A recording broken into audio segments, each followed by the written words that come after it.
Bonjour tout le monde. Donc aujourd'hui je vais vous présenter mon jeu de cliquet 1,5.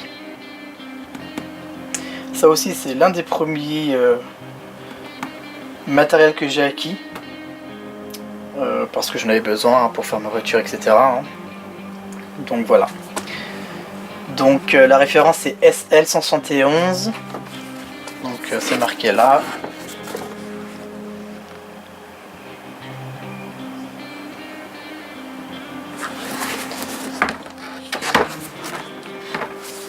Et donc c'est une valise qu'on tire vers l'extérieur. Voilà. On soulève. Et donc toujours de l'ABS. Donc bien pratique quand je vais ranger tout ça sur ma servante. Donc avec des petites étiquettes pour pouvoir classifier donc 3/8, 1/4. Enfin il y a un peu de tout quoi. Donc voilà. Donc il y a des petits exemples.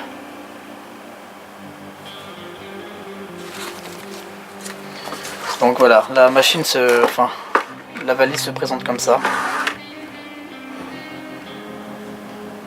Donc là c'est aussi plusieurs douilles, donc du 8 au 32. Donc du 8 au 32. Le cliquet 1,5. Donc là aussi vous voyez il y a vraiment, c'est un peu comme le cliquet radio.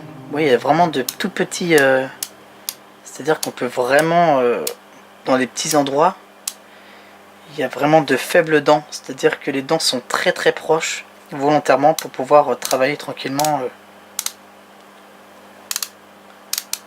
Donc vous voyez, c'est vraiment, je sais pas si vous allez bien voir, mais c'est vrai, ça tourne pas grand-chose quoi.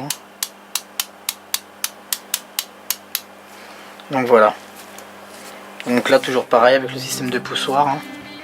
Je sais pas si on va bien voir la bille, rentrer et sortir.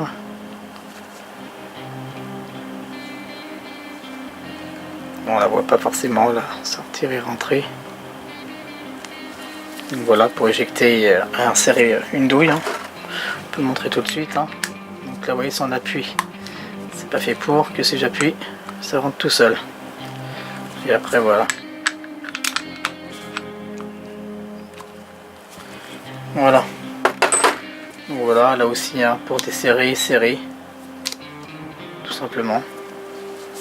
Donc là il y a des rallonges, donc là aussi il y a une arête en fait, c'est-à-dire que c'est pour pouvoir rentrer et éjecter la douille. Donc oui, il est rouillé, pourquoi? Parce que je l'ai laissé sous la pluie. Il faut que je nettoie ce toutouille, donc ça vous prouve aussi que ça fait un petit bout de temps que je l'ai. Donc par exemple voilà une douille, si je l'insère on ne peut pas la rentrer. Ah si on peut, alors faut bien forcer.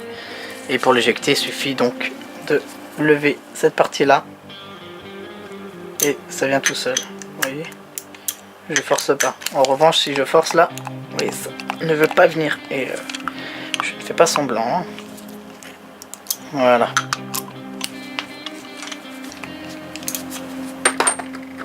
Donc ça c'est la grande rallonge. La petite rallonge qui a le même système. Donc voilà. Donc là aussi, vous voyez à l'intérieur, c'est un peu, c'est comme ils font partout pareil maintenant. Enfin comme il y a des petites arêtes qui permettent d'introduire la bille dans n'importe quel sens en fait. C'est-à-dire qu'on n'a pas besoin de mettre dans un sens spécifique, parce que là il n'y a qu'une seule bille, il n'y en a pas dans tous les côtés. Ça permet de mettre sans chercher où ce qu'il est la bille, qu'on a vraiment pas le temps, hop là on le met puis point final quoi. Mais là ça bouge plus.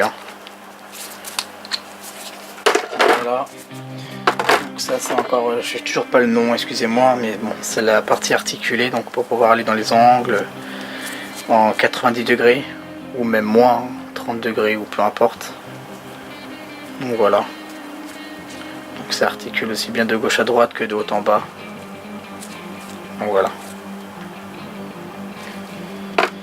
Voilà, et puis pour finir, ça c'est une rallonge qu'on peut bloquer, vous voyez. Ou le mettre au milieu pour pouvoir serrer directement. Donc là il n'y a pas de système d'arête, on en serre fortement la douille. quand même ça bouge pas, faut y aller quand même. Après il suffit de tirer quoi. Voilà. Donc voilà, ça ressemble un peu à une clé à pipe. Voilà, vous voyez ça pivote. Pas très pratique hein, si on veut visser par exemple sur le côté, voilà, c'est pas très pratique, il suffit qu'il tombe. Voilà, donc je pense que c'est plus fait pour des... si on veut juste une rallonge simple, c'est pas cliquer en plus. Donc juste pour serrer. Voilà, bon bah on a vite fait le tour hein, malheureusement du 1,5. J'espère que cette vidéo vous a plu, puis moi je vous dis à très bientôt. Ah oui, alors juste excusez-moi, un petit dernier truc, c'est que là on peut mettre des visseries, hein, je pense que vous l'avez vu tout à l'heure. Vous voyez, il y a même des petites vis déjà, un dessin de vis, donc ça aussi c'est bien pratique si on veut mettre des écrous, etc. pendant qu'on travaille, et reprendre ce qu'il nous faut quoi. Ça évitera de le laisser traîner au niveau du pare-brise qu'on démonte des pièces, etc. quoi, de les égarer. Voilà, allez, je vous dis à très bientôt. Ciao.